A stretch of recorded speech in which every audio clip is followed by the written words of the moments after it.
ಓಂ ಸಮರ್ಥ ಸದ್ಗುರು ಶ್ರೀ ಸಾಯಿನಾಥಾಯ ನಮಃ. ಶ್ರೀ ಸಾಯಿ ಲೀಲಾಮೃತ ಅಧ್ಯಾಯ 11. ಆಶ್ರಿತ ಕಲ್ಪವೃಕ್ಷ. ಭಗವಂತನು ಸರ್ವ ಜೀವಗಳನ್ನು ಸೃಷ್ಟಿ ಮಾಡಿ ಎಲ್ಲರಿಗೂ ತಂದೆಯಾದನು. ತಾನೇ ಪಂಚಭೂತಗಳಾಗಿ ತನ್ನಿಂದಲೇ ಎಲ್ಲ ಜೀವಿಗಳು ದೇಹವನ್ನಿತ್ತು ಪಾಲನೆ ಪೋಷಣೆಗೈದು ತಾಯಿಯಾದನು. ವೇದಗಳ ಮೊದಲ್ಗೊಂಡು ಸರ್ವಶಾಸ್ತ್ರಗಳನ್ನು ಅನುಗ್ರಹಿದು ಹಿತ ಮತ್ತು ಆಪ್ತವಾಕ್ಯಗಳ ನಡುವೆ ಸ್ನೇಹಿತನಾದನು. ಇಡೀ ಸೃಷ್ಟಿಯನ್ನು ತನ್ನ ಅಧೀನದಲ್ಲಿರಿಸಿಕೊಂಡ ಕಾರಣ ಜೀವಿಗಳಿಗೆ ಈಶ್ವರನಾದನು. ಮಹಾತ್ಮರುಗಳು ರೂಪದಿ ಅವತರಿಸಿ ಬಂದು ಗುರುವಾದನು. ಒಂದೇ ಮಾತಿನಲ್ಲಿ ಹೇಳಬೇಕೆಂದರೆ ಇಷ್ಟು ವೈವಿಧ್ಯಗಳೆಲ್ಲ ಸರ್ವ ಜೀವಿಗಳ ಶ್ರೇಯಸ್ಸಿಗಾಗಿ ತನ್ನನ್ನು ತಾನೇ ಸೃಷ್ಟಿಗೆ ದತ್ತ ಸಮರ್ಪಿಸಿಕೊಂಡನು, ಅಂಕಿತವಾದನು. ಭೂಮಿಯ ಮೇಲೆ ಭಗವಂತನು ತನ್ನ ಸ್ವರೂಪವಾದ ಸದ್ಗುರು ರೂಪದಿ ಅವತರಿಸಿದಾಗ ತನ್ನನ್ನು ಆಶ್ರಯಿಸಿದ ಎಲ್ಲವರಿಗೂ ಚಿಂತಾಮಣಿ ಕಾಮಧೇನು ಕಲ್ಪವೃಕ್ಷವೂ ಆಗುವನು. ಇಡೀ ಶ್ರೀ ಸಾಯಿ ಚರಿತ್ರೆಯೇ ಹೀಗಿರುವುದು. ಈ ಕಾರಣದಿಂದಲೇ ಬಾಬಾರ ಚರಿತ್ರೆಯನ್ನು ಶ್ರೀ ಸಾಯಿ ಲೀಲಾಮೃತ ಎಂದು ಕರೆಯುವುದು ಅತ್ಯಂತ ಸಮಂಜಸವಾಗಿದೆ. ಕೇವಲ ಮಾತಿನಿಂದಲೇ ಬಾಬಾ ಬಹುಜನರ ಬಾಧೆಯನ್ನು ಹೋಗಲಾಡಿಸಿದರು. ಒಮ್ಮೆ ಶ್ಯಾಮ ಅವರ ಕೈಗಳನ್ನು ಒರೆಸುತ್ತಿರಲು ಪ್ರೇಮಪೂರಿತವಾಗಿ ಶ್ರೀ ಸಾಯಿ ಶ್ಯಾಮನ ಕೆನ್ನೆಯನ್ನು ಚಿವುಟಿದರು. ಶ್ಯಾಮನು ಕೋಪ ಬಂದವನಂತೆ ನಟಿಸಲು 72 ಜನ್ಮಗಳಿಂದ ರಕ್ಷಿಸುತ್ತಲಿದ್ದರೂ ನಿನ್ನನ್ನು ಎಂದಿಗೂ ಚಿವುಟಲಿಲ್ಲ. ಇಂದು ಚಿವುಟದಂತೆ ಮಾಡಿದರೂ ಕೋಪಿಸಿಕೊಳ್ಳಬೇತಕ್ಕೆ ಎಂದರು. ಹೀಗೆ ಚಿವುಟುವ ದೇವರು ನಮಗೆ ಬೇಡ. ಪ್ರೇಮದಿ ಮುದ್ದು ಮಾಡಿ ಮಿಠಾಯಿಗಳನ್ನು ಕೊಡುವ ದೇವರೇ ಬೇಕು. ಅಂತಹ ದೇವರಾದ ನಿಮ್ಮಲ್ಲಿ ನನಗೆ ಸಂಪೂರ್ಣ ವಿಶ್ವಾಸವಿರುವಂತೆ ಅನುಗ್ರಹಿಸಿರಿ ಎಂದು ಬೇಡಿದನು ಶ್ಯಾಮ. ಆಗ ಸಾಯಿ ಅದಕ್ಕಾಗಿಯೇ ನಾನು ಬಂದಿರುವನು ಎಂದು ಆಶೀರ್ವದಿಸಿದರು. ಆದರೆ ಶ್ಯಾಮನಿಗೊಮ್ಮೆ ಹಾವು ಕಡಿದು ಜೋರಾಗಿ ವಿಷ ಏರುತ್ತಿತ್ತು. ಅವನ ಸ್ನೇಹಿತರು ವಿಠೋಬಾ ಗುಡಿಗೆ ಹೋಗೋಣ ಎಂದರು. ಅವನು ದ್ವಾರಕಾಮಾಯಿಗೆ ಬಂದು ಮೆಟ್ಟಲು ಹತ್ತುತ್ತಿರಲು ಬಾಬಾ ಉಗ್ರರಾಗಿ ಎಲ್ಲವೋ ಕಳ್ಳ ಅರ್ಚಕ, ಮೇಲೆ ಹತ್ತಬೇಡ, ಇಲ್ಲಿ ಕೆಳಗೆ ಹೋಗು, ಹೊರಕ್ಕೆ ಮೇಲೆ ಹತ್ತಿದ್ದೀಯೋ ಎಚ್ಚರಿಕೆ ಎಂದು ಗದರಿದರು. ಶ್ಯಾಮ ನಿರ್ವಣ್ಣನಾಗಿ ಹತಾಶವಾದನು. ಮರುಕ್ಷಣವೇ ಶ್ರೀ ಸಾಯಿ ಅತ್ಯಂತ ಪ್ರೇಮದಿ ಭಯವಿಲ್ಲ, ಈ ಫಕೀರು ನಿನ್ನನ್ನು ತಪ್ಪದೆ ಕಾಪಾಡುವವನು ಎಂದರು. ತಕ್ಷಣವೇ ಶ್ಯಾಮಗೆ ಆ ಬಾಧೆ ಕಡಿಮೆ ಆಯಿತು. ಇದಕ್ಕೂ ಮುಂಚೆ ಕ್ರೋಪಾದಿಕ್ತರಾಗಿ ಆದೇಶವಿತ್ತಿದ್ದು ಶ್ಯಾಮನ ರಕ್ತದಿ ಬೆರೆತು ಮೇಲೆ ಏರುತ್ತಿದ್ದ ವಿಷಕ್ಕೆ ಹೊರತು ಶ್ಯಾಮನಿಗಲ್ಲ. ಶ್ರೀಮತಿ ಮಾಲಂಬಾಯಿಗೆ ಕ್ಷಯರೋಗ ತಗಲಿತ್ತು. ಯಾವ ಚಿಕಿತ್ಸೆಗೂ ತಗ್ಗದ ಕಾರಣ ಆಕೆ ಶಿರಡಿಗೆ ಬಂದಳು. ಬಾಬಾ ಆಕೆಯನ್ನು ಆಶೀರ್ವದಿಸಿ ಕೇವಲ ಚಾದರದ ಮೇಲೆಯೇ ಮಲಗಲು ಹೇಳಿ ನೀರು ಮಾತ್ರವೇ ಕುಡಿಯಲು ಅರುಹಿದರು. 1 ವಾರದೊಳಗೆ ಆಕೆ ಮರಣವನ್ನಪ್ಪಿದಳು.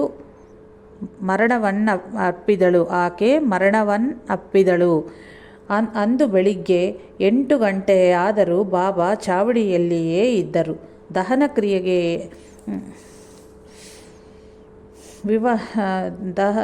ದಹನ ಕ್ರಿಯೆಗೆ ಏರ್ಪಾಟುಗಳು ನಡೆಯುತ್ತಿರಲು ಆಕೆಗೆ ಮತ್ತೆ ಜೀವ ಬಂದಿತ್ತು. ಆಕೆ ನನ್ನನ್ನು ಯಾರೋ ಕಪ್ಪ ಬಣ್ಣದ ವ್ಯಕ್ತಿ ಎತ್ತಿಕೊಂಡು ಹೋಗುತ್ತಿರಲು ನನ್ನ ಅಳನಿನ ಕೂಗು ಕೇಳಿ ಶ್ರೀ ಸಾಯಿ ಬಂದು ಆ ಕಪ್ಪು ಬಣ್ಣದ ವ್ಯಕ್ತಿಯನ್ನು ತಮ್ಮ ದಂಡದಿಂದ ಹೊಡೆದು ನನ್ನನ್ನು ಬಿಡಿಸಿಕೊಂಡು ಚಾವಡಿಗೆ ಕರೆತಂದರು. ಇಷ್ಟರಲ್ಲೇ ನನಗೆ ಎಚ್ಚರವಾಯಿತು. ಆಕೆ ಅಲ್ಲಿವರೆಗೂ ಚಾವಡಿಯನ್ನು ಕಂಡಿದ್ದೇ ಇಲ್ಲ.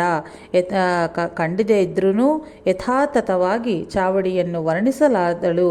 ಸರಿಯಾಗಿ ಆಕೆ ಮತ್ತೆ ಏಳುವ ಸಮಯಕ್ಕೆ ಶ್ರೀ ಸಾಯಿ ಆವೇಶದಿಂದ ಬೈಯುತ್ತಲೂ ಸಟಕನ್ನು ಗಟ್ಟಿಯಾಗಿ ನೆಲದ ಮೇಲೆ ಬಡಿಯುತ್ತಲೂ ಬೆದರಿಸುತ್ತಲೂ ಏಕೆ ಹೊರಕ ಬಂದರೋ ಎಂಬುದು ಆಗ ಎಲ್ಲರಿಗೂ ಅರ್ಥವಾಯಿತು. ಡಾಕ್ಟರ್ ಪಿಳ್ಳೆಗೆ ಕಾಲಿನಲ್ಲಿ ಕುರುವಾಗಿ ತೀವ್ರವಾಗಿ ಬಾಧಿಸಹಿತ್ತಿತ್ತು. ಅವನು ಆ ಬಾಧೆಯನ್ನು ತಾಳಲಾಗದೆ ಅದನ್ನು 10 ಜನ್ಮಗಳ ಅನುಭವಿಸುವಂತೆ ಮಾಡಿರೆಂದು ಬಾಬಾರನ್ನೇ ಹೇಳಿದನು. ಶ್ರೀ ಸಾಯಿ 10 ಜನ್ಮಗಳೇಕೆ, 10 ದಿನಗಳು ಸಾಕು ಎಂದು ಹೇಳಿ ಅವನನ್ನು ಕರೆಯಿಸಿಕೊಂಡು ತಮ್ಮ ದಿಂಬನ್ನು ಕೊಟ್ಟು ಒರಗಿ ಕೂಡು ಅಂತ ಹೇಳಿ ಸರ್ವಕ್ಕೂ ಕರ್ತನಾದ ಭಗವಂತನಲ್ಲಿಯೇ ಶರಣು ಹೊಂದಿ ಸಹನೆಯಿಂದ ಕರ್ಮಫಲವನ್ನು ಅನುಭವಿಸು, ಅವನು ಎಂತೂ ಲೇಸಾಗಿಸುವನು ನೋಡು ಎಂದರು. ಮರುದಿನ ಈಗೊಂದು ಕಾಗೆ ಬಂದು ಈ ನಾರು ಕುರುವಿನ್ನು ಕುಕ್ಕುತ್ತಿದ್ದಂತೆಯೇ ಬಾಧೆ ಕಡಿಮೆ ಆಗುವುದು ಎಂದರು. ಇಷ್ಟರಲ್ಲೇ ಪಕ್ಕದೆಯಲ್ಲೇ ಕೆಲಸ ಮಾಡುತ್ತಲಿದ್ದ ಅಬ್ದುಲ್ಲಾ ತನಗೆ ತಿಳಿಯದೆ ಅಕಸ್ಮಾತ್ತಾಗಿ ಡಾಕ್ಟರ್ ಪಿಳ್ಳೆಯ ಕಾಲನ್ನು ತುಳಿದನು. ತತ್ಪರಿಣಾಮ ನಾರು ಕುರು ಒಡೆದು ಒಳಗಿದ್ದ ರಕ್ತ, ಕೀವು, ಹುಳುಗಳೆಲ್ಲವೂ ಒಮ್ಮೆ ಹೊರಕ್ಕೆ ಬಂದವು. ಡಾಕ್ಟರ್ ಪಿಳ್ಳೆ ಬಾಧೆಯಿಂದ ಕೂಗಿದನು. ಕಡೆಗೆ ನೋವು ಕಡಿಮೆ ಆಗುತ್ತಲೇ ಕಾಗೆ ಯಾವಾಗ ಬರುತ್ತದೆ ಎಂದು ಪಿಳ್ಳೆ ಕೇಳಲು ಆ ಕಾಗೆ ಬಂದು ನಾರು ಕುರುವನ್ನು ಕುಕ್ಕಿ ಹೋಗಾಯಿತು. ನೀನಿನ್ನು ವಾಡಾಗೆ ಹೋಗಿ ವಿಶ್ರಮಿಸು ಎಂದರು. ಶ್ರೀ ಸಾಯಿಬಾಬಾರ ವಿಭೂತಿ ಮಹಿಮೆಯಿಂದ 10 ದಿನಗಳಲ್ಲಿಯೇ ಆ ಹುಣ್ಣು ಗುಣವಾಯಿತು. ಯಾಕೋ ಏನೋ ಅಬ್ದುಲ್ಲಾನ ಶ್ರೀ ಸಾಯಿ ಕಾಗೆ ಎನ್ನುತ್ತಿದ್ದರು. ಒಂದು ಬಾರಿ ಶಿರಡಿಯಲ್ಲಿ ಪ್ಲೇಗು ವ್ಯಾಧಿ ಹರಡಿ ಎಲ್ಲರೂ ಊರು ಬಿಡುತ್ತಿದ್ದರು. ನಂದಾರಾಮ್ ಮಾರ್ವಾಡಿಗೂ ಜ್ವರದಿಂದ ಕಣ್ಣುಗಳು ಕೆಂಪುವಾದವು. ಅವನು ಭಯದರವಾಗಿ ಊರು ಬಿಟ್ಟು ಹೊರಡಲು ಬಾಬಾರಲ್ಲಿ ಅನುಮತಿ ಬೇಡಿದನು. ಆಗ ಶ್ರೀ ಸಾಯಿ, ನೀನು ಓಡಿ ಹೋಗಬೇಕಾದ ಅವಶ್ಯಕತೆ ಇಲ್ಲ. ನಾನಿರುವವರೆಗೂ ನಿನಗೆ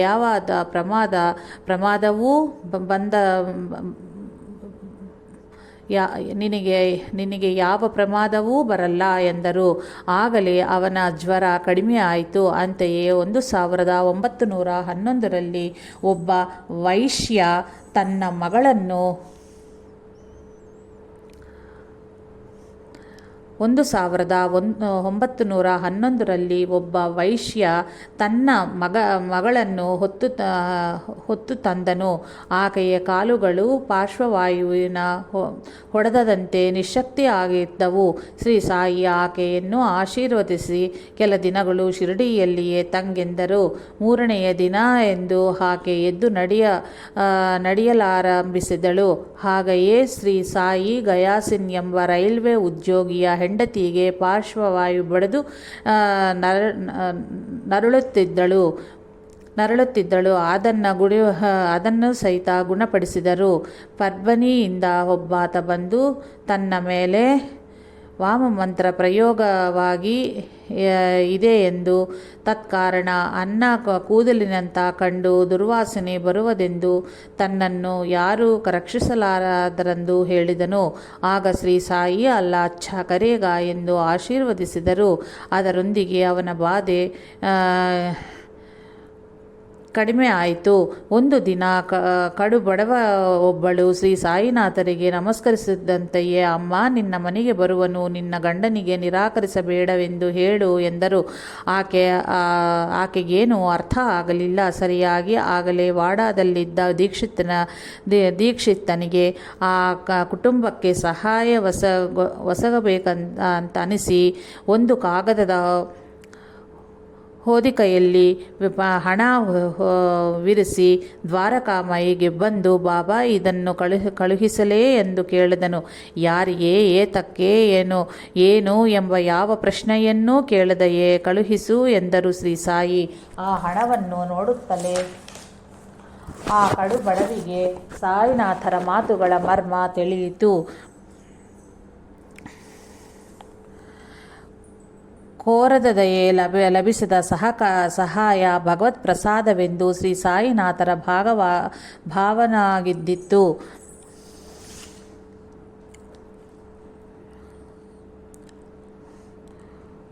ಕೋರದೆಯೇ ಲಭಿಸದ ಸಹಾಯ ಭಗವತ್ಪ್ರಸಾದವೆಂದು ಶ್ರೀ ಸಾಯಿನಾಥರ ಇದ್ದಿತ್ತು. ಒಂದು ದಿನ ಕಡುಬಡವನಾದ ಕಾರ್ಣಿಕನನ್ನು ನೋಡಿ ಶ್ರೀ ಸಾಯಿ ನಗುತ್ತಲೇ ಆವೋ ಶಾಹುಕಾರ್ ಎಂದು ಕರೆದರು. ಕೆಲ ವರ್ಷಗಳಲ್ಲೇ ಅವನು ಕೋಟೀಶ್ವರನಾದನು. ಭೀಮಾಜಿ ಪಾಟೀಲ್ಗೆ ಕ್ಷಯ ರೋಗ ಸಂಕ್ರಮಿಸಿ ಆಗಾಗ ಕೆಮ್ಮಿನಿಂದ ರಕ್ತ ಕಕ್ಕುತ್ತಾ ಇದ್ದನು. ವೈದ್ಯರು ಅವನು ಬದುಕನೆಂದು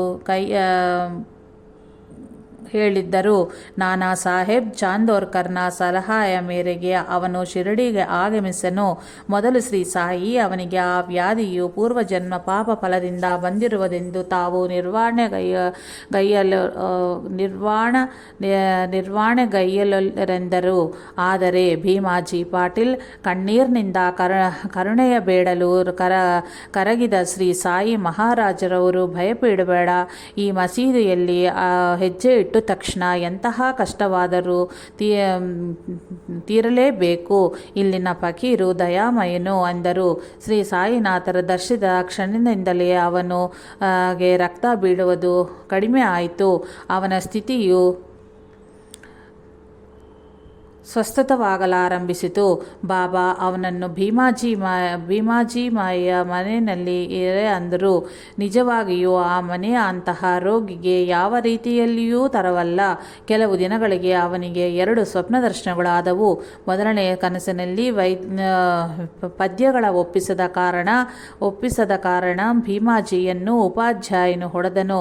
ಎರಡನೆಯ ಕನಸಿನಲ್ಲಿ ಅವನ ಎದೆಯ ಮೇಲೆ ಯಾರೋ ದೊಡ್ಡ ರೋಡ್ ರೋಲರ್ನ ಅತ್ತಿಂದಿತ್ತ ಹೊರಳಾಡಿಸುತ್ತಿದ್ದರು. ಅವನಿಗೆ ತಡೆಯಲಾರದಷ್ಟು ಬಾಧೆ ಆಯಿತು. ನಿದ್ರೆಯಿಂದ ಏಳುವ ಹೊತ್ತಿಗೆ ಆ ವ್ಯಾಧಿಯು ಸಂಪೂರ್ಣವಾಗಿ ಗುಣಮುಖ ಆಯಿತು. ಇದರ ಕೃತಜ್ಞತಾಗಿ ಅವನು ಶ್ರೀ ಸಾಯಿ ಸತ್ಯವ್ರತನ್ನು ಮಾಡಲಾರಂಭಿಸಿದನು. ಗ್ರಹ ಬಲವು ಗುರುವಿನ ಅನುಗ್ರಹ ಬಲಕ್ಕೆ ತಲೆಬಾಗಿಸಲೇಬೇಕು. ಒಬ್ಬ ಜ್ಯೋತಿಷ್ಯ ಬೂಟಿಗೆ ಒಂದು ದಿನ ಆಪತ್ತು ಕಾದಿರುವುದಾಗಿ ಎಚ್ಚರಿಸಿದನು. ಬೂಟಿ ಎಂದಿಗೆ ಶ್ರೀ ಸಾಯಿ, ಏನು ನಿನಗೆ ಆಪತ್ತು ಇದೆಯೇ? ಅದೇನು ಮಾಡುವುದು ನಾನು ನೋಡುವನು ಎಂದರು. ಅಂದು ಕತ್ತಲಾದ ಬಳಿಕೆ ಬೂಟಿ ಹೊರಗೆ ಹೊರಲು ಒಂದು ದೊಡ್ಡ ವಿಷಕಾರಿ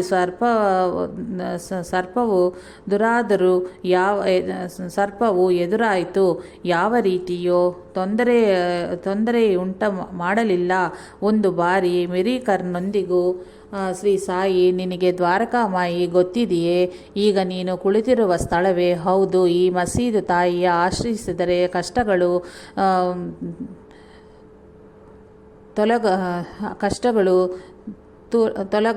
ತೂಲಗವು ಎಂದರು. ಆಗ ಶ್ರೀ ಸಾಯಿ ತಮ್ಮ ಕೈಯನ್ನು ಬಾವಿನಂತ ಮಾಡಿ ತೋರಿಸಿ, ಆ ದೊಡ್ಡ ಮನುಷ್ಯನೇನು ಭಯಂಕರನೇ ಹೌದಾದರೂ ದ್ವಾರಕಾಮಾಯಿಯ ಮಕ್ಕಳನ್ನ ಅವನೇನೂ ಮಾಡಲಾರನು. ಅವನನ್ನು ವಿನೋದವಾಗಿ ನೋಡಬಲ್ಲೆವು ಎಂದರು ಮಿರಿಕರ್. ಆದರೆ ಮರುದಿನ ರಾತ್ರಿ ಚಿತಿಲಿಯ ಸೇರಿ ಅಲ್ಲಿಯ ಮಾರುತಿ ಮಂದಿರದಲ್ಲಿ ತಂಗಿದನು. ಅಲ್ಲಿ ಅವನ ಉತ್ತರಿಯ ಮೇಲೆ ದೊಡ್ಡ ಹಾವು ಮಲಗಿದ್ದರೂ ಏನೂ ಹಾನಿ ಮಾಡಲಿಲ್ಲ. ಶ್ರೀ ಸಾಯಿ ಸಮರ್ಥರು ನಮ್ಮನ್ನು ಯಾವ ರೂಪದಲ್ಲಿ ಬೇಕಾದರೂ ರಕ್ಷಿಸಬಹುದು. ತೆಂಡೂಲ್ಕರ್ ಎಂಬ ಭಕ್ತನ ಮಗನಿಗೆ ಜಾತಕದಲ್ಲಿ ಗ್ರಹಗಳು ದಶಾಭುಕ್ತಿ ಚೆನ್ನಾಗಿಲ್ಲದ ಕಾರಣ ಅವನು ಪರೀಕ್ಷೆಯಲ್ಲಿ ಉತ್ತೀರ್ಣನಾಗಲಾರ ಎಂದು ಎಲ್ಲ ಜ್ಯೋತಿಷ್ಯಗಳು ಹೇಳಿದರು. ಇದರಿಂದ ಆ ಯುವಕನು ಭಯಪಟ್ಟು ಆ ವರ್ಷ ಪರೀಕ್ಷೆಗೆ ಹೋಗನೆಂದು ಹಠ ಹಿಡಿದನು. ಅವನ ತಾಯಿ ಈ ವಿಚಾರವನ್ನು ಬಾಬಾರಿಗೆ ನಿವೇದಿಸಿದಳು. ಬಾಬಾ, ನನ್ನನ್ನು ನಂಬೆಂದು ನಿನ್ನ ಮಗನಿಗೆ ಹೇಳು. ಜ್ಯೋತಿಷ್ಯಗಳು ಹೇಳಿದ ಫಲಗಳ ಹೊರಗೊರಿಸಿ ಶ್ರದ್ಧೆಯಿಂದ ಓದಿಕೊಳ್ಳಕ್ಕ ಹೇಳು. ಧೈರ್ಯವಾಗಿ ಪರೀಕ್ಷೆಗೆ ಹೋಗನ್ನು, ತಪ್ಪದೆ ಉತ್ತೀರ್ಣನಾಗುವನು ಎಂದರು. ಅಂತೆಯೇ ಮಾಡಿದವಾಗಿ ಪರೀಕ್ಷೆಯಲ್ಲಿ ಉತ್ತೀರ್ಣನಾದನು. ಅಂತೆಯೇ ದಾಮೋದರ ರಾಸ್ನೆ ವಿವಾಹವಾಗಿ ಬಹಳ ಕಾಲದವರೆಗೂ ಸಂತಾನವಾಗಲಿಲ್ಲ. ಜ್ಯೋತಿಷ್ಯಗಳು ಅವನಿಗೆ ಸಂತಾನಯೋಗವಿಲ್ಲ ಎಂದು ಹೇಳಿದರು. ಆದರೆ ಶ್ರೀ ಸಾಯಿ ಭಗವಂತನ ಅನುಗ್ರಹದಿಂದ ಅವನಿಗೆ ಮಕ್ಕಳಾದಲ್ಲಿ ಲೀಲೆಯು ಹಿಂದಿನ ಅಧ್ಯಾಯದಲ್ಲಿ ಕಾಣಬಹುದು. ಒಂದು ಬಾರಿ ಮಾರ್ತಾಂಡ್ ಎಂಬ ದರ್ಜಿಗೆ ಜ್ವರ ಬಂದಿತ್ತು. ಅವನಿಗೆ ಶ್ರೀ ಸಾಯಿ, ನೀನು ನೀಮ್ಗಾವ್ನ ಇಲ್ಲ ಡೇಂಗ್ಲೆ ಬಳಿ ಹೋಗು, ಆಧರಿಸುವನು ಎಂದರು. ಅವನು ನೀಮ್ಗಾವ್ ಸೇರುತ್ತದಂತೆಯೇ ಡೇಂಗ್ಲೆ ಬಾಬಾ ನನಗೆ ಕನಸಿನಲ್ಲಿ ಕಂಡು ನಿನ್ನನ್ನು ನನ್ನ ಬಳಿ ಕಳಿಸುವನೆಂದು ಹೇಳಿದರು. ಇದು ನಿನ್ನ ಮನೆ ಅಂತ ಭಾವಿಸಿ ಬೇಕಾದನ್ನ ನಿಸ್ಸಂಕೋಚವಾಗಿ ಕೇಳು ಎಂದನು. ಮಾರ್ತಾಂಡ್ ಶೀಘ್ರವಾಗಿಯೇ ಸ್ವಸ್ಥನಾದನು. ಒಂದು ದಿನ ಯಶವಂತ್ ದೇಶಪಾಂಡೆ ಎಂಬ ಭಕ್ತನ ತಂದೆ ಶ್ರೀ ಸಾಯಿನಾಥರನ್ನು ದರ್ಶಿಸಿ ತನಗೆ ಕಣ್ಣಿನ ದೃಷ್ಟಿ ಇಲ್ಲವೆಂದು ನಿವೇದಿಸಿದನು. ದೇವರು ಒಳ್ಳೆಯದನ್ನು ಮಾಡುವನೆಂದು ಬಾಬಾರವರು ಆಶೀರ್ವದಿಸಿದಂತೆಯೇ ಅವನಿಗೆ ದೃಷ್ಟಿ ಬಂದಿತ್ತು. ಮತ್ತೊಬ್ಬ ಅಂದನು, ತನಗೆ ಶ್ರೀ ಸಾಯಿನಾಥರ ಮನಃಪೂರ್ವಕ ರೂಪವ ಕಣ್ಣು ತುಂಬಿ ಕೂಳಲು ಆಗುತ್ತಿಲ್ಲವೆಂದು ಬಾಧೆ ಪಡುತ್ತಾ ಬಾಬಾರಲ್ಲಿ ನಿವೇದಿಸಲು ತಕ್ಷಣವೇ ಅವನಿಗೆ ಕಣ್ಣು ಕಾಣಲಾರಂಭಿಸಿ ಶ್ರೀ ಸಾಯಿನಾಥರ ನಖಶಿಖಾಂತ ಕಣ್ತುಂಬ ಕೊಂಡು ತೃಪ್ತನಾಗುತ್ತಂತೆಯೇ ಮತ್ತೆ ಅಂಧನಾದನು. 1912ರಲ್ಲಿ ಬಲರಾಮ್ ದುರಂದರ್ ಸೋದರರು ಶ್ರೀ ಸಾಯಿನಾಥರನ್ನು ದರ್ಶಿಸಿದರು. ಅವರೊಂದಿಗೆ ಶ್ರೀ ಸಾಯಿ, ನಾವು 60 ಜನ್ಮಗಳಿಂದ ಸ್ನೇಹಿತರು ಎಂದು ಹೇಳಿ ಚಿಲಿಂ ಸೇದಿ ಬಲರಾಮ್ಗೆ ಸಹಿತ ಕೊಟ್ಟರು. ಆದರೆ ಅಭ್ಯಾಸವಿಲ್ಲದ ಅವನು ಅತ್ಯಂತ ಕಷ್ಟದಿಂದ ಹೊಗೆ ಸೇದಿದನು. 6 ವರ್ಷಗಳಿಂದ ಅವನನ್ನು ಬಾಧಿಸುತ್ತಾ ಉಬ್ಬಸ ರೋಗ ಅಂದಿಗೆ ನಿವೃತ್ತಿಯಾಯಿತು. ಒಂದು ದಿನ ಬಾಪು ಸಾಹೇಬ್ ಜೋಗ್ನು ತನ್ನ ತಂದೆಯ ಶ್ರಾದ್ದಕ್ಕಾಗಿ ತನ್ನ ಶಾಖೆಯ ಬ್ರಾಹ್ಮಣರನ್ನು ಕರೆತರಲು ಹೊರಟನು. ಆದರೆ ಬ್ರಾಹ್ಮಣರು ತಾವೇ ಬರುವರೆಂದು ಬಾಬಾ ಹೇಳಿದರು. ಸರಿಯಾಗಿ ಅದೇ ದಿನ ಪುಂತಾಂಬನಿಂದ 2 ಬ್ರಾಹ್ಮಣರು ಶ್ರೀ ಸಾಯಿನಾಥರ ಸನ್ನಿಧಿಗೆ ಬಂದರು. ಬಾಬಾ ಅವರನ್ನು ಜೋಗಿಗೆ ಮನೆಗೆ ಹೋಗು ಅಂತ ಹೇಳಿದರು. ಅವರು ಇಬ್ಬರು ಶ್ರೇಷ್ಠ ಪಂಡಿತರು ಮಾತ್ರವೇ ಅಲ್ಲದೆ ಜೋಗುನ ಶಾಖೆ ಅವರ ಬ್ರಾಹ್ಮಣರೇ ಆಗಿದ್ದರು. ಒಂದು ದಿನ ಠಾಣೆ ಎಂಬ ಊರಿನಿಂದ ಒಬ್ಬ ಗಣ್ಯ ವ್ಯಕ್ತಿ ತನ್ನ ಮಗ ಕೆಲವು ವರ್ಷಗಳಿಂದ ಕಾಣಿಯಾಗಿಸಿರುವ ಎಂದು ಶಿರ್ಡಿಗೆ ಬಂದು ಶ್ರೀ ಸಾಯಿನಾಥರಲ್ಲಿ ಮೊರೆಯಿಟ್ಟನು. ಆಗ ಬಾಬಾ ಇಷ್ಟರಲ್ಲಿಯೇ ನಿನ್ನ ಮಗವನ್ನು ತಪ್ಪದೆ ಭೇಟಿಯಾಗುವೆ ಎಂದು ಹೇಳಿದರಾದರೂ ಆ ವ್ಯಕ್ತಿಗೆ ತಕ್ಷಣವೇ ಹೊರಡಲು ಅನುಮತಿ ನೀಡದೆ 2 ದಿನಗಳು ಅವರನ್ನು ಶಿರ್ಡಿಯಲ್ಲಿಯೇ ತಂಗುವಂತೆ ಮಾಡಿದರು. 3ನೇ ದಿನ ಬಾಬಾರ ಅನುಮತಿಯಿಂದ ಅವನು ಮನ್ಮಾಡದಿಂದ ಮುಂಬೈಗೆ ಹೋಗುವ ರೈಲಿನಲ್ಲಿ ಠಾಣೆ ಸೇರಿದನು.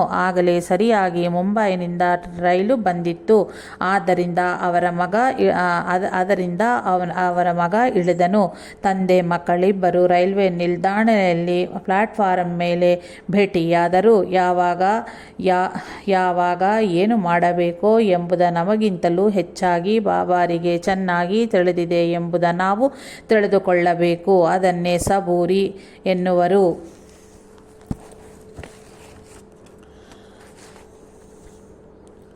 ಸುಡು ಬಿಸಿಲಿನ ಬೇಸಿಗೆಯ ಒಂದು ಮಧ್ಯಾಹ್ನದಿ ಮೇಕೆ ಮರಿಯೊಂದು ಬಿಸಿಲಿನ ಧಗೆಗೆ ತಾಳಲಾರದೆ ಕೆಳಗೆ ಬಿದ್ದಿತ್ತು. ಶ್ರೀ ಸಾಯಿ ಅದರ ಸುತ್ತಲೂ ತಿರುಗಿ ಅದರ ಮೇಲೆ ನೀರನ್ನು ಪ್ರೋಕ್ಷಿಸಿದರು. ತಕ್ಷಣವೇ ಎದ್ದ ಆ ಮೇಕೆ ಮರಿ ಜಿಮ್ಮುತ್ತಾ ಘಟಿಯುತ್ತಾ ತನ್ನ ದಾರಿ ಹಿಡಿತು. ಕೇವಲ ಸಾಯಿ ಸನ್ನಿಧಿ ಮಾತ್ರವೇ ಜೀವಗಳಿಗೆ ಸ್ವಸ್ಥತೆಯನ್ನು ಪ್ರಸಾದಿಸಬಲ್ಲದು. 1917ರಂದು ದಿನ ಒಂದು ಹುಚ್ಚು ನಾಯಿ ಗ್ರಾಮದಲ್ಲಿ ಇತರ ನಾಯಿಗಳ ಬೆನ್ನೆತ್ತಿ ಹೋಗಿ ಕಚ್ಚುತ್ತಲಿತ್ತು. ಗ್ರಾಮಸ್ಥರು ಅದನ್ನು ಮುಗಿಸಬೇಕೆಂದು ಅಟ್ಟಾಡಿ ಹೋಗುತ್ತಿರಲು ಆ ಹುಚ್ಚು ನಾಯಿಯ ದ್ವಾರಕಾಮಯಿ ಒಳಗೆ ಹೋಗಿ ಪ್ರವೇಶಿಸಿ ಶ್ರೀ ಸಾಯಿನಾಥರ ಹಿಂದೆ ಬಂದು ಸೇರಿತು. ಅವರು ಅದನ್ನು ಹೊರಕ ತಳ್ಳೆಂದು ಬಾಬಾರನ್ನು ಕೋರಲು ಶ್ರೀ ಸಾಯಿ ಅಟ್ಟಾಡಿ ಬಂದವರನ್ನು ಬೈದು ಅಲ್ಲಿಂದ ಅಟ್ಟಿದರು. ಅನಂತರ ಹುಚ್ಚು ನಾಯಿಗಾಗಲಿ ಅದರಿಂದ ಬೇರೆ ಯಾವುದೇ ಜೀವಿಗಳಿಗಾಗಲಿ ಯಾವ ಹಾನಿಯೂ ಆಗಲಿಲ್ಲ. ಶ್ರೀ ಸಾಯಿ ಸನ್ನಿಧಿಯ ಪ್ರಭಾವ ಪತಿತ ಜೀವಗಳಲ್ಲಿಯೂ ನೈತಿಕ ಪರಿವರ್ತನೆಯೇ ತರುವುದು. ಒಬ್ಬ ಯುವಕನು ಕುಡಿಯುವ ಬಿಡಲಾಗದಿರಲು ಅವನನ್ನು ಶಿರಡಿಯಲ್ಲಿ 1 ವಾರ ತಂಗೆದ್ದು ಶ್ರೀ ಸಾಯಿ ಆದೇಶಿಸಿದರು. ಇದರಿಂದ ಅವನ ಆ ದುರಭ್ಯಾಸವು ಸಂಪೂರ್ಣವಾಗಿ ತೊಲಗಿತು. ಅಂತೆಯೇ ಸಂಭಾರೆಯೊಂದಿಗೆ ಶ್ರೀ ಬಾಬಾ, ಇದೇ ನನ್ನ ಎಚ್ಚರಿಕೆ, ನೀನು ಕುಡಿಯುವುದು ತ್ಯಜಿಸಬೇಕು, ಇಲ್ಲದಿದ್ದಲ್ಲಿ ನಿನ್ನ ಕರ್ಮಕ್ಕೆ ನಿನ್ನನ್ನು ಬಿಟ್ಟು ಬಿಡುವೆನು ಎಂದರು. ಇದರೊಂದಿಗೆ ಕುಡಿದಿದ್ದ ಕೋರಿಕೆ ಅವನಿಗೆ ಶಾಶ್ವತವಾಗಿ ನಾಶನವಾಯಿತು. ಒಮ್ಮೆ ಅವನ ಮೇಲಧಿಕಾರಿ ಅವನನ್ನು ಕುಡಿಯೆಂದು ನಿರ್ಬಂಧಿಸಲು ಸಂಭಾರೆ ಶ್ರೀ ಸಾಯಿನಾಥರನ್ನು ಸ್ಮರಿಸುತ್ತಿದ್ದಂತೆಯೇ ದೀಪಗಳು ಆರಿಹೋದವು. ಪಕ್ಕದಲ್ಲಿ ಇದ್ದ ಮಿತ್ರನ ಇವನ ಲೋಟದಲ್ಲಿದ್ದ ಮದ್ಯವನ್ನು ಕುಡಿದುಬಿಟ್ಟನು. ಮರುಕ್ಷಣವೇ ದೀಪಗಳು ಬೆಳಗಿದವು. ಸಂಭಾರೆಯ ಖಾಲಿ ಲೋಟವೇ ನೋಡಿ ಅಧಿಕಾರಿಯು ಅವನು ಮದ್ಯ ಸೇವಿಸದೆಂದು ಸಂತೋಷಪಟ್ಟನು. ಗೋವಾನಿಂದ ಬಂದ ಭಕ್ತನೊಬ್ಬನು 35 ರೂಗಳನ್ನು ಸಮರ್ಪಿಸಲು ಶ್ರೀ ಸಾಯಿ ಅದನ್ನು ಸ್ವೀಕರಿಸದೆ ನಿಗೂಢವಾದ ರೀತಿಯಲ್ಲಿ ಹೀಗೆ ಹೇಳಿದ್ದರು: ನನ್ನ ಬಳಿ 30 ವರ್ಷಗಳಿಂದ ಸೇವೆ ಸಲ್ಲಿಸುತ್ತಿದ್ದ ಅಡುಗೆಯವನು ದುಸ್ಸಾಂಗತ್ಯನಾಗಿ ಒಂದು ರಾತ್ರಿ ಗೋಡೆಗೆ ಕನ್ನ ಹಾಕಿ 30,000 ರೂಗಳನ್ನು ಕದ್ದನು. ಆ ಆಘಾತದಿಂದ ನಾನು ಹುಚ್ಚು ಹಿಡಿದಂತೆ ದಿಗ್ಭ್ರಾಂತನಾಗಿ ಕುಳಿತನು. ಒಬ್ಬ ಫಕೀರು ಬಂದು ನನ್ನ ಭಯಕ್ಕೆ ಕಾರಣ ಕೇಳಿ ಶಿರಡಿಯಲ್ಲಿ ಸಾಯಿಬಾಬಾ ಎಂಬ ಮಹಾತ್ಮರಿರುವರು, ನಿನ್ನ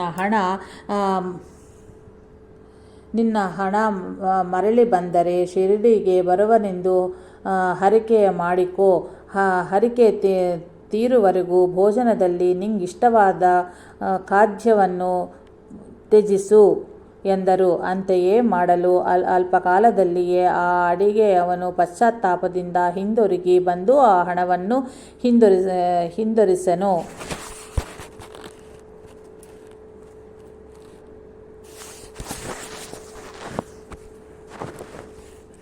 ತಕ್ಷಣವೇ ಶಿರಡಿಗೆ ಹೊರಟೆನು. ಮೊದಲು ನೌಕೆಯಲ್ಲಿ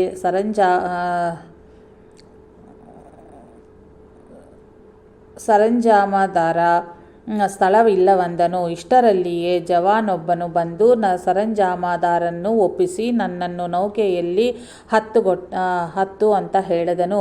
ಶ್ರೀ ಸಾಯಿ ಸಮರ್ಥರು ತನ್ನ ಗತ ಜೀವನವನ್ನು ವಿವರಿಸುವುದೇ ಅಲ್ಲದೆ ಶ್ರೀ ಸಾಯಿಯೇ ತನಗೆ ಮತ್ತೆ ಆ ಹಣ ದೊರಕುವಂತೆ ಮಾಡಿದ್ದ ಫಕೀರ್ ಎಂದು ನೌಕೆಯಲ್ಲಿ ತನಗೆ ಸ್ಥಳಾವಕಾಶ ಮಾಡಿಕೊಟ್ಟ ಜವಾನನೂ ತಾವೇ ಎಂದು ಆ ಭಕ್ತನು ಗುರುತಿಸಿದನು. ಒಂದು ದಿನ ಮಧ್ಯಾಹ್ನ 2 ಗಂಟೆಗೆ ಬಾಬಾ ಪ್ರಧಾನ್ ಬಂದನ ಎಂದು ದೀಕ್ಷಿತನನ್ನು ಕೇಳಿದರು. ಇಲ್ಲ, ಕರೆ ಕಳುಹಿಸಿಲೆ ಎಂದು ಕೇಳಲು, ಕರೆ ಕಳುಹಿಸು ಎಂದು ಸ್ವಲ್ಪ ಊದಿ ಎನ್ನಿತ್ತು, ಇದನ್ನು ಕಳುಹಿಸು ಎಂದರು. ಆ ಊದಿ ಮತ್ತು ಕರಪತ್ರವನ್ನು ಬಾಳಶಿಂಪಿಯ ಮೂಲಕ ದೀಕ್ಷಿತ್ ಪ್ರಧಾನನಿಗೆ ಕಳುಹಿಸಿದನು. ಆಗ ಪ್ರಕಾಶಗೊಂಡ ವಿವರಗಳು ಹಿಂಗಿವೆ. ಶಿರಡಿಯಲ್ಲಿ ಶ್ರೀ ಬಾಬಾ ಮೋರೇಶ್ವರ್ ಪ್ರಧಾನ್ ಬಗ್ಗೆ ಎಚ್ಚರಿಸಿದ ಕ್ಷಣದಲ್ಲಿಯೇ ಉಚ್ಚ ನ್ಯಾಯಾಲಯದ ಕೆಲವು ಸ್ನೇಹಿತರೊಂದಿಗೆ ಮಾತನಾಡುತ್ತಿದ್ದ ಪ್ರಧಾನ್ ಇದ್ದಕ್ಕಿದ್ದಂತೆಯೇ ಪ್ರಜ್ಞೆ ತಪ್ಪಿ ಬಿದ್ದುಬಿಟ್ಟನು. ತುಸು ಹೊತ್ತಿನಲ್ಲಿಯೇ ತನ್ನನ್ನು ತಾನೇ ಸವರಿಸಿಕೊಂಡು ರೈಲಿನಲ್ಲಿ ಪ್ರಯಾಣಿಸಿ ಮನೆಗೆ ಹಿಂದಿರುಗಿದನು. ಬೆಳಗಾಗುತ್ತಂತೆಯೇ ವಿಭೂತಿ ಕರಪತ್ರೆಗಳೊಂದಿಗೆ ಬಾಳಶಿಂಪಿ ಮುಂಬಯಿಯ ಸೇರಿದನು. ಶ್ರೀ ಸಾಯಿನಾಥರಿಗೆ ನಮ್ಮ ಬಾಧೆಯನ್ನು ನಿವೇದಿಸುವ ಅವಶ್ಯವಿರದು. ಅವರು ಕ್ಷಣ ಕ್ಷಣವೂ ನಮ್ಮನ್ನು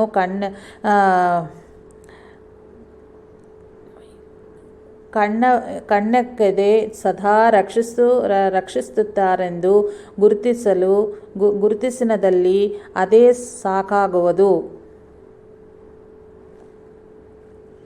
ಶ್ರೀ ಸಾಯಿ ತಮ್ಮನ್ನು ನಂಬಿದವರ ಸದಾ ಜೊತೆಗಿದ್ದು ಕಾಪಾಡುವರು. 1914ರಲ್ಲಿ ಶಿವರಾತ್ರಿಯ ಪರ್ವದಿನ ಹಾರ್ದಾನಲ್ಲಿ ಹಾರ್ದಾನಲ್ಲಿ ಮ್ಯಾಜಿಸ್ಟ್ರೇಟರಾಗಿ ವೃತ್ತಿಗೈದ ಛೋಟುಭಯ್ಯ ತನ್ನ ಕುಟುಂಬದವರೊಂದಿಗೆ ಶಿರಡಿಗೆ ಹೊರಟನು.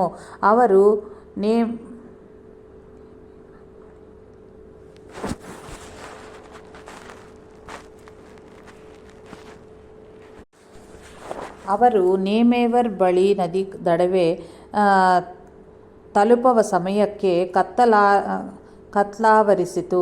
ಎಷ್ಟು ಹಣ ಕೊಡುವೆನೆಂದರೂ ಬೆಸ್ತರು ದೋಣಿ ನಡೆಸಲು ಒಲ್ಲೆ ಎಂದರು. ದಿಕ್ಕು ತೋರದೆ ಅವರೆಲ್ಲರೂ ಶ್ರೀ ಸಾಯಿನಾಥರನ್ನು ಸ್ಮರಿಸಿರು. ತಲೆಗೆ ಬಟ್ಟೆ ಕಟ್ಟಿ ಕಫ್ನಿ ತೊಟ್ಟ ಫಕೀರನೊಬ್ಬ ಇವರ ಬಳಿ ಬಂದನು. ಹೆಂಗಸರನ್ನು ಕರೆದುಕೊಂಡು ಈ ಸಮಯದಲ್ಲಿ ಬಂದಿದ್ದು ಏಕೆ ಅಂತ ಕೇಳಿದರು. ಮೇಲಿನ ಆಫೀಸರ್ಸ್ನಿಂದ ಹೇಳಿಸುವನು. ಅವರ ಯಜಮಾನ ಬಂದಾದರೂ ನಿಮ್ಮನ್ನು ನದಿ ದಾಟಿಸಲೇಬೇಕು ಎಂದು ಹೇಳಿ 10 ಹೆಜ್ಜೆಗಳು ಹಾಕಿ ಮತ್ತೆಲ್ಲಿಯೂ ಕಾಣಲೇ ಇಲ್ಲ. ಇಷ್ಟರಲ್ಲೇ ದೋಣಿ ನಡೆಸುವ ಅಂಬಿಗರು ಧಾವಿಸಿ ಬಂದು ಎಲ್ಲರನ್ನೂ ದೋಣಿ ಹತ್ತಿರೆಂದು ಹೇಳಿ ಸಾಮಾನು ಸರಂಜಾಮುಗಳ ದೋಣಿಯಲ್ಲಿ ಜೋಡಿಸಿದರು. ಬಾಡಿಗೆ ಎಷ್ಟೆಂದು ಕೇಳಿದರೆ ನಿಮಗೆಷ್ಟು ಕೊಡಬೇಕನ್ನಿಸಿದ್ರೆ ಅಷ್ಟು ಕೊಡ್ರಿ, ಅಂತ ಇಲ್ಲದಿದ್ದರೆ ಏನೂ ಕೊಡಬೇಡರಿ ಎಂದರು.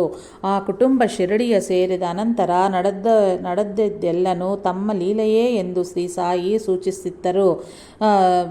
ಶ್ರೀ ಸಾಯಿ ನಂಬಿದವರನ್ನು ಸುರಕ್ಷಿತವಾಗಿ ಜೀವನ ಸಾಗರವ ದಾಟಿಸಿ ತಮ್ಮ ಸನ್ನಿಧಿಗೆ ಸೇರಿಸಿಕೊಳ್ಳುವರು. ಗಣಪತಿ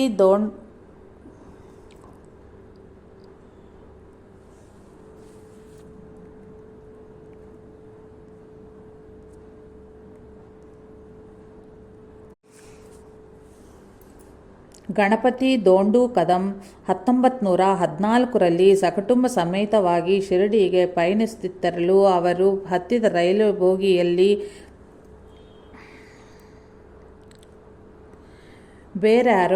ಬೇರ್ಯಾರೂ ಇರಲಿಲ್ಲ. ಅವನು ಭಕ್ತಿಮಾರ್ಗ ಪ್ರದೀಪಿಕಾ ಎಂಬ ಸದ್ಗ್ರಂಥನ್ನು ಗಟ್ಟಿಯಾಗಿ ಓದುತ್ತಿದ್ದನು. ಇಷ್ಟರಲ್ಲೇ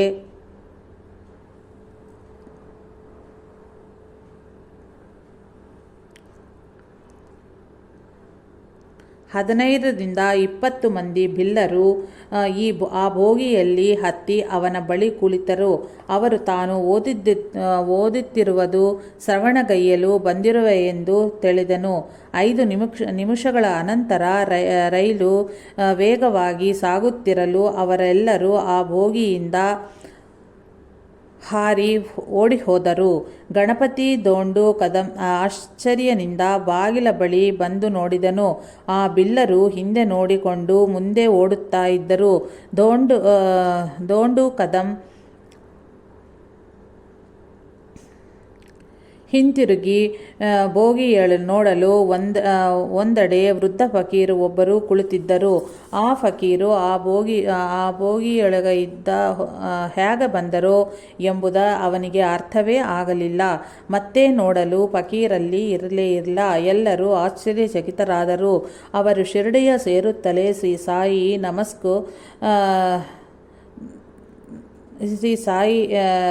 ನಕ್ಕಿ ಅರೆರೆ ಸುರಕ್ಷಿತೆಯಾಗಿಯೇ ಬಂದಿರಲ್ಲವೇ ಎಂದರು. ನಿಜವಾಗಿಯೂ ಆ ಮಾರ್ಗದಲ್ಲಿ ಬಿಲ್ಲರು ಆಗಾಗ ರೈಲಿನಲ್ಲಿ ದರೋಡ ಮಾಡುತ್ತಾ ಇದ್ದರು. ಅಂತೆಯೇ ಒಮ್ಮೆ ನಾನಾ ಚಾಂದೋರ್ಕರ್ನು ಒಂದು ಅಡವಿಯಲ್ಲೆಳ್ಳುವ ಪ್ರಸಿದ್ಧ ಗಣಪತಿಯ ಗುಡಿಗೆ ಹೊರಟನು. ರೈಲು ತಡವಾಗಿ ಅವನು ಆ ಅಡವಿಯ ಸೇರುವ ಹೊತ್ತಿಗೆ ಕತ್ತಲು ಆವರಿಸಿತ್ತು. ನಾನಾ ಧೈರ್ಯ ಮಾಡಿ ನಡೆಯಲಾರಂಭಿಸಿ, ಬಾಬಾ 9 ಗಂಟೆಗೆ ಮಂದಿರದ ಬಾಗಿಲು ಮುಚ್ಚುವರು. ನಾನಲ್ಲಿ ಸೇರುವ ಒಳಗೆ 11 ಗಂಟೆ ಆಗುವುದು. ನನಗೆ ಒಂದು ಲೋಟ ಚಾ ಬೇಕು ಎಂದು ಪ್ರಾರ್ಥಿಸಿದನು. ಅವನು 10 ಮೈಲಿ ನಡೆದು ಗುಡಿ ಬಳಿ ಬರುತ್ತಾ ಇದ್ದಂತೆಯೇ ಏನು ನಾನಾ ಬಂದನೆ ಎಂದು ಅರ್ಚಕರು ಮಾತನಾಡಿದ್ದು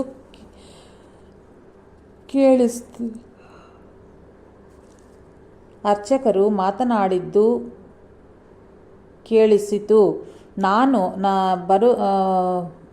ನಾನು ಬರುತ್ತಿರುವುದು ನಿಮಗೆ ಹೇಗೆ ತಿಳಿಯಿತು ಎಂದು ಅರ್ಚಕನಿಂದ ನಾನಾ ಕೇಳಿದನು. ಅರ್ಚಕರು ನಾನಾಗೆ ಚಾ ಕೊಡುತ್ತಲೇ ನಾನಾ ಬರುತ್ತಾ ಇರುವನು, ಅವನಿಗೆ ಚಾ ಸಿದ್ಧಪಡಿಸಿ ಎಂಬ ಸಾಯಿನಾಥರ ಮಾತುಗಳು ಕೇಳಿದವು ಎಂದರು. ಯಾವ ಪರಿಸ್ಥಿತಿಯಲ್ಲಿದ್ದರೂ ಸರಿ, ಶ್ರೀ ಸಾಯಿನಾಥರ ಆಜ್ಞೆಯೇ ಶ್ರೀರಾಮರಕ್ಷ. ಒಂದು ಬಾರಿ ನಾಸಿಕದಲ್ಲಿ ಪ್ಲೇಗು ಹಬ್ಬಿ ಧೂಮಾಳ್ನ ಮನೆಯಲ್ಲಿಯೂ ಇಲಿಗಳು ಸತ್ತು ಬೀಳಲಾರಂಭಿಸಿದವು. ಅವನು ಶ್ರೀ ಸಾಯಿನಾಥರಿಗೆ ಪತ್ರ ಬರೆದು ಅವರ ಅನುಮತಿಯಿಂದ ಮನೆ ಬದಲಿಸಿದನು. ಆ ಪ್ರಾಂತ್ಯದಲ್ಲಿಯೂ ಪ್ಲೇಗ್ ವ್ಯಾಪಿಸಿ ಕಡೆಗೆ ಕುಡಿಯುವ ನೀರಿನ ಬಾವಿಯಲ್ಲಿಯೂ ಇಲಿಗಳು ಸತ್ತು ಬೀಳಲಾರಂಭಿಸಿದವು. ಧೂಮಲ್ ಮತ್ತೆ ಬಾಬಾರಿಗೆ ಪತ್ರ ಬರೆದು ಅವರು ಹೇಗೂ ಮನೆ ಬದಲಾಯಿಸರು ಅಂತ ಸೂಚನೆ ಕೊಡ್ತಾರೆ ಎಂದು ತಿಳಿದು ಹೊಸ ಮನೆಗೆ ಹೋದನು. ಆ ಮನೆಯ ಬಾಗಿಲನ್ನು ತೆರೆದಿದ್ದಂತೆಯೇ ಅವನು ಮನೆಯ ಬದಲಾಯಿಸಬೇಡ ಅಂತ ಮನೆಯ ಬದಲಾಯಿಸಬೇಕಾಗದ ಅವಶ್ಯವಿಲ್ಲವೆಂದು ಶಿರಡಿಯಿಂದ ಪತ್ರ ಬಂದಿತ್ತು. ಧೂಮಲ್ ತಕ್ಷಣವೇ ಹಳೆ ಮನೆಗೆ ಹಿಂದೆ ಬಾಬಾರ ಮಾತಿನ ಮೇಲೆ ಸಂಪೂರ್ಣ ವಿಶ್ವಾಸ ಇರಿಸಿ ಅಲ್ಲಿಯೇ ಉಳಿದನು. ಆದರೂ ಯಾರಿಗೂ ಯಾವ ಪ್ರಮಾದವೂ ಉಂಟಾಗಲಿಲ್ಲ. ಶ್ರೀ ಸಾಯಿ ಸ್ಮೃತಿ ಮಾತ್ರ ಪ್ರಸನ್ನರು. ಮಾರ್ಚ್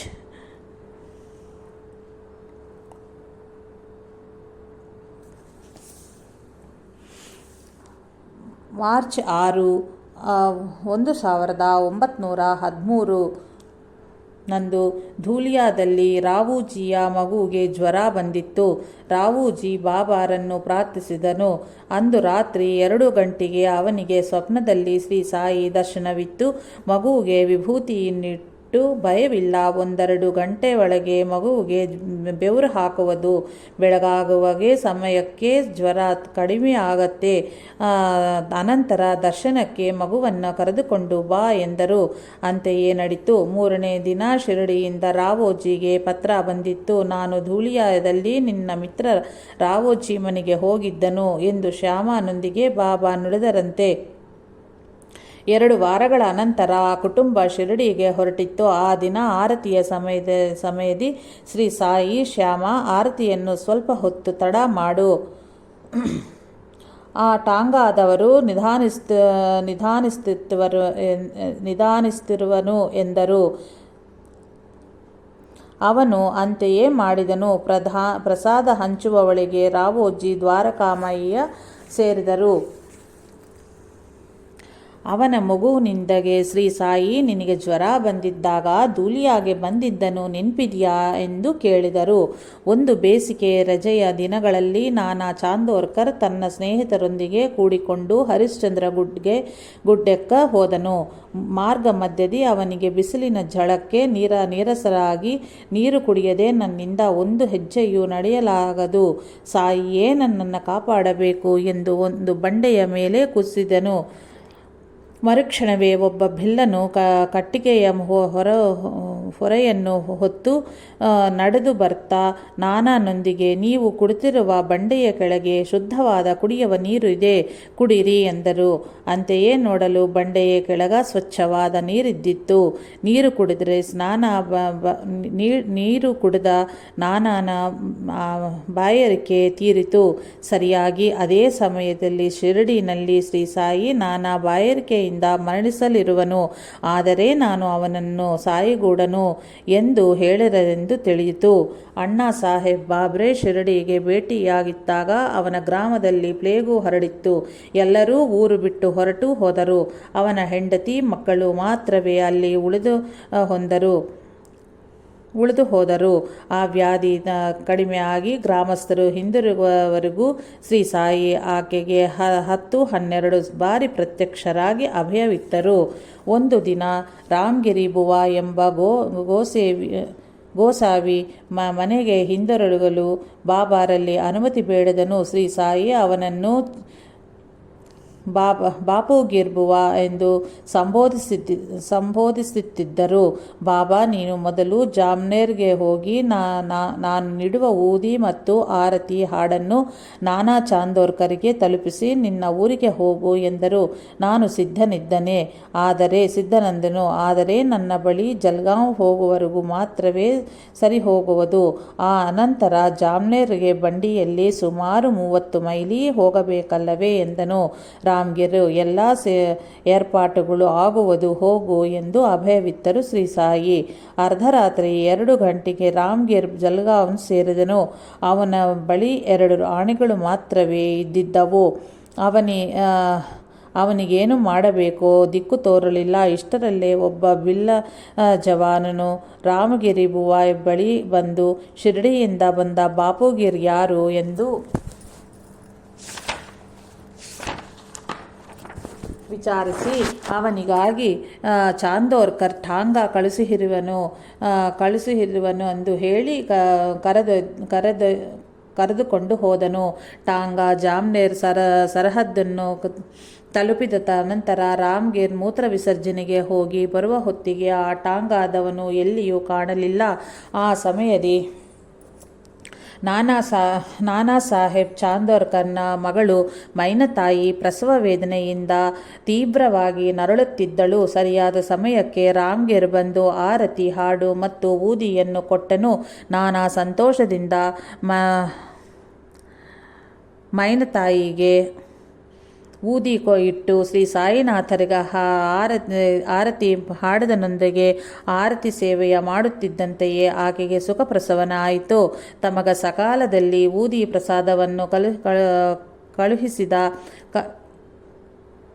ಕಾರಣ ರಾಮ್ಗಿರ್ ಬುವಾಗೆ ನಾನಾ ಸಾಹೇಬ್ ಚಾಂದೋರ್ಕರ್ನು ಕೃತಜ್ಞತೆ ತಿಳಿಸಿದನು. ತನಗಾಗಿ ಟಾಂಗಾ ಸಕಾಲಕ್ಕೆ ಕಳುಹಿಸಿದ ಕಾರಣಕ್ಕೆ ರಾಮ್ಗಿರ್ ಬುವಾ ಕೃತಜ್ಞತೆ ತಿಳಿಸಿದನು. ನಿಜವಾಗಿಯೂ ಟಾಂಗಾ ಮತ್ತು ಜವಾನ್ ನಾನಾ ಕಳುಹಿಸಿರಲಿಲ್ಲ. ಶಿರಡಿಯಿಂದ ಒಬ್ಬರು ಬರುವರೆಂದು ನಾನಾಗೆ ಗೊತ್ತಿರಲಿಲ್ಲ. ಆ ವಿಚಾರವನ್ನು ಆಲಿಸಿದ ರಾಮಗಿರ್ ರೈಲ್ವೆ ನಿಲ್ದಾಣದಲ್ಲಿ ಜವಾನನು ತನ್ನನ್ನು ಶ್ರೀ ಸಾಯಿನಾಥರು ಸಂಬೋಧಿಸುವಂತೆಯೇ ಕರೆದೆಂದು ಹೇಳಿ, ಶ್ರೀ ಸಾಯಿ ಎಲ್ಲ ಏರ್ಪಾಟುಗಳು ನಡೆಯುವವು ಎಂದು ಹೇಳಿದ್ದೊಂದನ್ನು ನೆನಪಿಗೆ ತಂದುಕೊಂಡನು. ಇವೆಲ್ಲವೂ ಶ್ರೀ ಸಾಯಿನಾಥರ ಲೀಲೆಯೇ ಎಂದು ಅವರು ತಿಳಿದುಕೊಂಡರು. ಒಂದು ದಿನ ನಾಗಪುರದಲ್ಲಿ ದೀಕ್ಷಿತ್ ತಮ್ಮನು ಜ್ವರದಿಂದ ಬಳಲುತ್ತಿರುವನೆಂದು ಪತ್ರ ಬಂದಿತ್ತು. ದೀಕ್ಷಿತ್, ಬಾಬಾ, ನನ್ನ ತಮ್ಮನಿಗೆ ನಾನು ಯಾವ ರೀತಿಯಲ್ಲಿಯೂ ಸಹಾಯ ಮಾಡಲಾಗುತ್ತಿಲ್ಲ ಎಂದು ದುಃಖಿಸಿದನು. ತಕ್ಷಣವೇ ಬಾಬಾ, ನಾನು ಸಹಾಯವೊಸಗುವನು ಎಂದರು. ಅದೇ ಸಮಯಕ್ಕೆ ನಾಗಪುರದಲ್ಲಿ ಅವನ ಸೋದರನಿಗೆ ವಿಚಿತ್ರವಾದ ವ್ಯಕ್ತಿ ಕಂಡು ತಕ್ಷಣವೇ ದೀಕ್ಷಿತನ ತಮ್ಮನ್ನು ಸ್ವಸ್ಥಪಡಿಸಿದರು. ಒಂದು ಬಾರಿ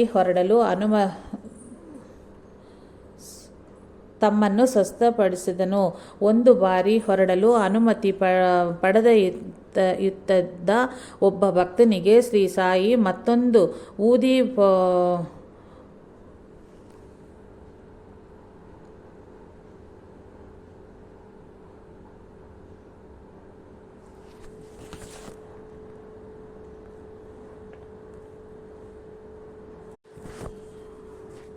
ಪೊಟ್ಟಣವನ್ನಿತ್ತು. ರೈಲಿನಲ್ಲಿ ನಿನ್ನನ್ನು ಸ್ವಲ್ಪ ಸ್ಥಳ ಕೋರಲು ನೀಡೆಂದು ಕೋರಿದವನಿಗೆ ಈ ಪೊಟ್ಟವನ್ನು ನೀಡು ಎಂದರು. ದಾರಿಯಲ್ಲಿ ಠಾಣೆ ನಿಲ್ದಾಣದಲ್ಲಿ ರೈಲು ಹೊರಡುತ್ತಿದ್ದಂತೆಯೇ ಒಬ್ಬ ಪ್ರಯಾಣಿಕನು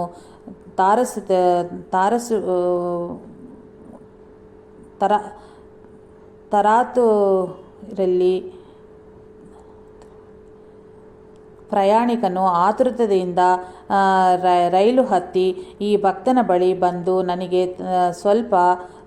ನನಗೆ ತಲೆ ತಿರುಗುತ್ತಾ ಇದೆ, ಕುಳಿತಳಿಕೆ ಸ್ವಲ್ಪ ಸ್ಥಳ ಕೊಡ್ರಿ ಎಂದು ಕೋರಿದನು. ಭಕ್ತನು ಆ ವ್ಯಕ್ತಿಗೆ ಸ್ಥಳ ಅವಕಾಶವನ್ನು ಮಾಡಿಕೊಟ್ಟು ಊದಿ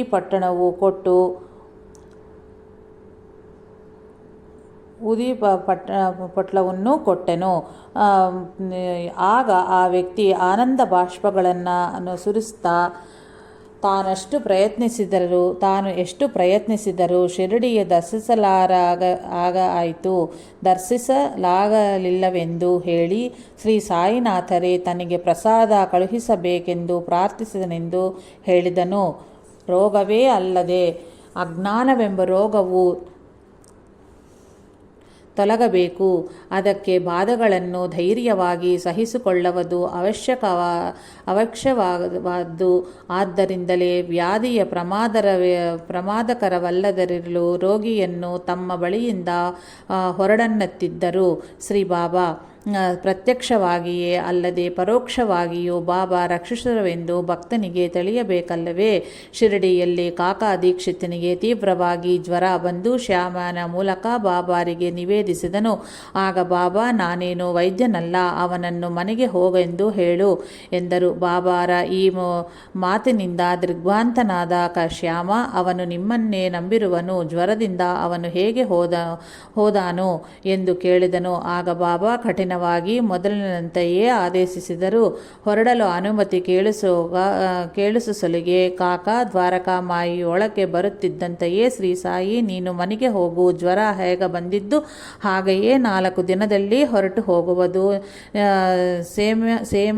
ಸೀಮ ಬಾದಾಮಿ ಪಿಸ್ತಾ ಹಾಕಿದ ಪಾಯಸವನ್ನು ಸೇವಿಸಿ ಓಡಾಡುತ್ತಿರಲು ಮಲಗಬೇಡ ಎಂದರು.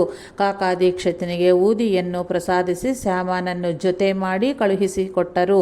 ಅವರಿಬ್ಬರೂ ರಾತ್ರಿಯ 11 ಗಂಟೆಗೆ ರೈಲಿನಿಂದ ಇಳಿದು ನಡೆದುಕೊಂಡು ಹೋಗಿ ಮನೆ ತಲುಪಿದರು. ಅಲ್ಲಿ ಯಾರನ್ನೂ ಹೇಳಿದರೂ ಕೇಳದ ಕಾಕಾ ದೀಕ್ಷಿತ್ ಶ್ರೀ ಸಾಯಿ ಆದೇಶಿಸಿದಂತೆಯೇ ಮಾಡಿದನು. ವೈದ್ಯನು, ನೀನು ಆ ಹುಚ್ಚು ಫಕೀರು ಹೇಳಿದಂತೆ ನಡೆದುಕೊಳ್ಳುತ್ತಾ ಇದ್ದಕ್ಕ ನಾನೇನಿಕೆ ಎಂದು ಗದರಿದನು. ಆದರೂ ಕಾಕಾ ವೈದ್ಯನ ಸಲಹೆಯಂತೆ ನಡೆದುಕೊಳ್ಳಲಿಲ್ಲ. 9ನೇ ದಿನಕ್ಕೆ ಜ್ವರ ಕಡಿಮೆಯಾಯಿತು.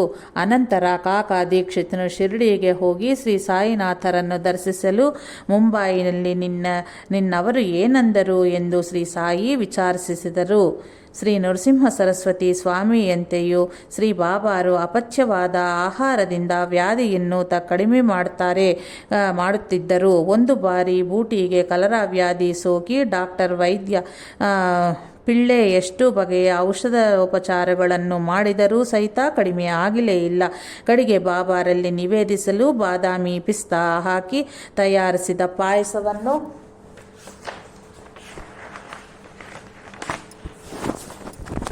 ಸೇವಿಸಲೆಂದರು. ಅಂತೆಯೇ ಮಾಡಲು ವ್ಯಾಧಿ ಕಡಿಮೆ ಆಯಿತು.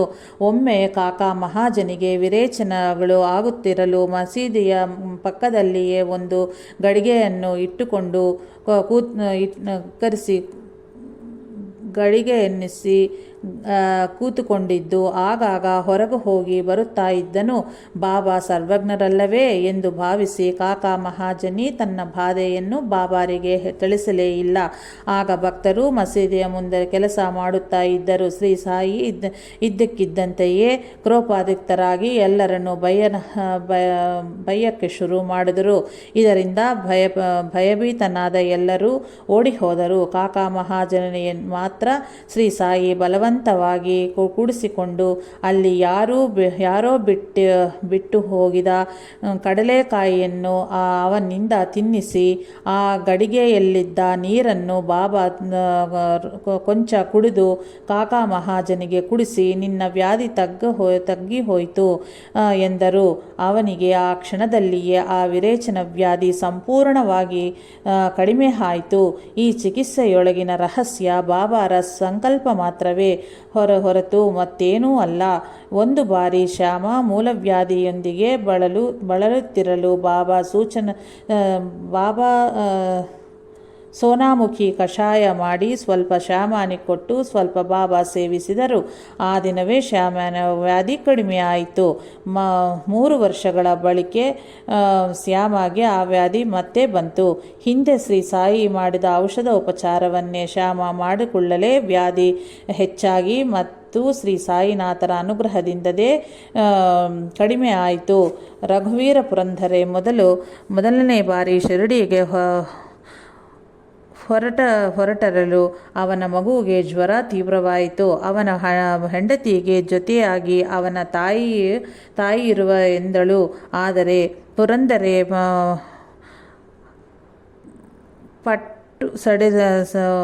ಪಟ್ಟು ಸಡಲಿಸಿದ ತನ್ನ ತಾಯಿಯನ್ನು ತನ್ನೊಂದಿಗೆ ಕರೆದೊಯ್ದನು. ಅವರು ಶಿರಡಿಯ ಸೇರಿದ 3ನೇ ದಿನ ಪುರಂದರು ಹೆಂಡತಿಗೆ ಶ್ರೀ ಸಾಯಿ ಕನಸಿನಲ್ಲಿ ಕಂಡು ಮಗುವಿಗೆ ಊದಿ ಇತ್ತರು. ಆ ಕ್ಷಣದಿಂದ ಜ್ವರ ಕಡಿಮೆ ಆಯಿತು. ಶ್ರೀ ಸಾಯಿ ನಾವು ಕೋರಿದ್ದೆಲ್ಲವನ್ನೂ ನೆರವೇರಿಸಿದೆ. ಪೂರ್ವ ಕರ್ಮಾನುಸಾರ ನಮಗೆ ಶ್ರೇಯಸ್ಕರವಾದವನ್ನೇ ಮಾಡುವರು. ಒಬ್ಬಾಕೆ ತನ್ನ ಮಗುವನ್ನು ಹಾವು ಕಡಿದಿದೆ ಎಂದು ಶ್ರೀ ಬಾಬಾರಲ್ಲಿ ಮೊರೆ ಇಟ್ಟುಕೊಂಡಳು. ಬಾಬಾ ಊದಿ ಪ್ರಸಾದಿಸಲಿಲ್ಲ, ಆಶೀರ್ವದಿಸಲೂ ಇಲ್ಲ. ಆ ಬಾಲಕ ಮರಣವನ್ನಪ್ಪಿದನು. ಅವನ ತಾಯಿ ಹೃದಯ ವಿದಾರಕವಾಗಿ ಎದೆ ಬಡಿದುಕೊಂಡು ಅಳುವುದನ್ನು ನೋಡಲಾಗದೆ ಕಾಕಾ ಸಾಹೇಬ್ ದೀಕ್ಷಿತ್ ಆಕೆಯ ಮಗವನ್ನು ಬದುಕಿಸರೆಂದು ಕೋರಿದನು. ಆಗ ಶ್ರೀ ಸಾಯಿ ಬಾವು ಈ ವಿಷಯದಲ್ಲಿ ಅಡ್ಡ ಬರಬೇಡ, ಇದು ಆ ಹುಡುಗನ ಒಳ್ಳೆಯದಕ್ಕಾಗಿಯೇ ನಡೆದಿದೆ. ಅವನು ಈ ಶರೀರದಲ್ಲಿ ಮಾಡಲಾಗದ ಕೆಲಸಗಳನ್ನು ಆ ಶರೀರದಲ್ಲಿ ಮಾಡಬಲ್ಲನು. ನಿನಗಾಗಿ ಅವನನ್ನು ಬದುಕಿಸಿದರೆ ಆ ದೇಹ ಮರಣಿಸುತ್ತದೆ. ಅದರ ಬಾಧ್ಯತೆಯನ್ನು ನೀನು ಭರಿಸ್ತೀಯಾ ಎಂದರು. ಕಾಕಾ ದೀಕ್ಷಿತ್ ತನ್ನ ತಪ್ಪನ್ನು ತಿಳಿದುಕೊಂಡು ಮೌನವಾಗಿ ಹಿಂದೆ ಸರಿದನು. ಹಾಗೆಯೇ 1911ರಲ್ಲಿ ಹಾರ್ದಾದಿಂದ ಬಂದ ಒಬ್ಬ ಕ್ಷಯರೋಗಿ ಮರಣಿಸಿದನು. ಅವನನ್ನು ರಕ್ಷಿಸಲಿಲ್ಲವೆಂದು ಅವನ ಬಂಧುಗಳು ಕುಪಿತರಾಗಿ ಆಗಲಿದರು. ಅನಂತರ ಅವರ ಕುಟುಂಬದಲ್ಲೊಬ್ಬರಿಗೆ ಬಾಬಾ ಕನಸಿನಲ್ಲಿ ಆ ರೋಗಿಯ ಕಳೇಬರವನ್ನು ಹೊತ್ತು ತಲೆಭಾಗವನ್ನು ತಮ್ಮ ತೊಡೆಯ ಮೇಲೆ ಇರಿಸಿಕೊಂಡು ಕುಳಿತ ಅವನ ಕೋಶವನ್ನು ತೋರಿಸುತ್ತಿದ್ದನು. ಅವನನ್ನು ಇಂತಹ ಚಿತ್ರಹಿಂಸದಿಂದ ಬಿಡುಗಡೆ ಮಾಡಿದ್ದೀನಿ ಎಂದು ಹೇಳಿದರು. ಅವನ ಎಲ್ಲ ಬಂಧುವರ್ಗರು ಮತ್ತೆ ಶ್ರೀ ಸಾಯಿನಾಥರನ್ನು ಸೇವಿಸಲಾರಂಭಿಸಿದರು. ಭಕ್ತರು ಕೋರಿದ ಶ್ರೀ ಬಾಬಾ ಪ್ರಸಾದಿಸಲು ಇಚ್ಛಿಸದಿದ್ದರೆ ಏನೂ ಮಾತನಾಡುತ್ತಿರಲಿಲ್ಲ.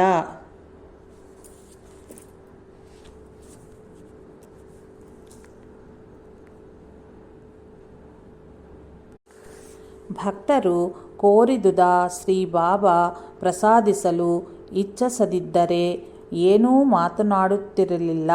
ಶ್ರೀ ಸಾಯಿನಾಥರು ತನಗೊಂದು ಗಂಡು ಸಂತಾನವ ಪ್ರಸಾದಿಸಬೇಕೆಂಬ ಕೋರಿಕೆಯೊಂದಾಗಿ ಗೋವಿಂದರಾವು ಶಿರಡಿಗೆ ಬರುತ್ತಿದ್ದನು.